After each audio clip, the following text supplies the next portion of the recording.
अस्सलाम वालेकुम जी, क्या हाल चाल है आप सबके। उम्मीद है कि आप सब लोग खैरियत से होंगे। तो आज हम जो सालन तैयार कर रहे हैं, चिकन ग्रेवी, बहुत इंस्टेंट जो है वो प्रेशर कुकर में हम तैयार करेंगे।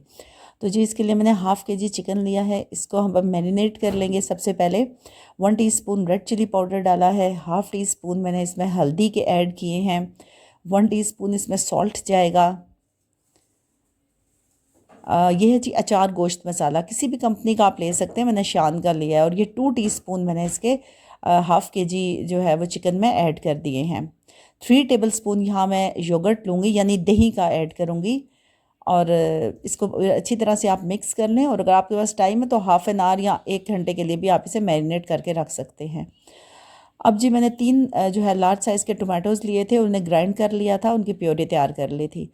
अब मैंने आपको बताया कि ये जो है मैं प्रेशर कुकर में तैयार करूँगी, तो एक प्रेशर कुकर मैंने ले लिया और उसमें टोमेटो की प्योरी ऐड कर दी है। 4 से 5 मिनट आपने इसको अच्छी तरीके से भून लेना है और फिर मैरिनेटेड चिकन जो है वो इसमें ऐड कर देना है। देखिए जी, इसमें मैंने कोई लहसुन और अदरक का इस्तेमाल नहीं किया, ये बिल्कुल क्विक है।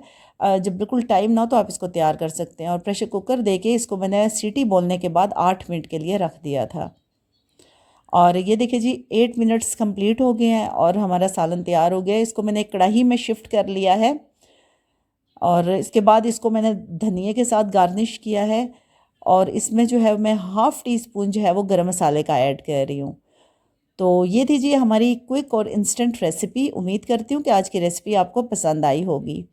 इंशाल्लाह ताला नेक्स्ट रेसिपी के साथ मुलाकात होगी। आज के लिए इतना ही। अल्लाह हाफिज़।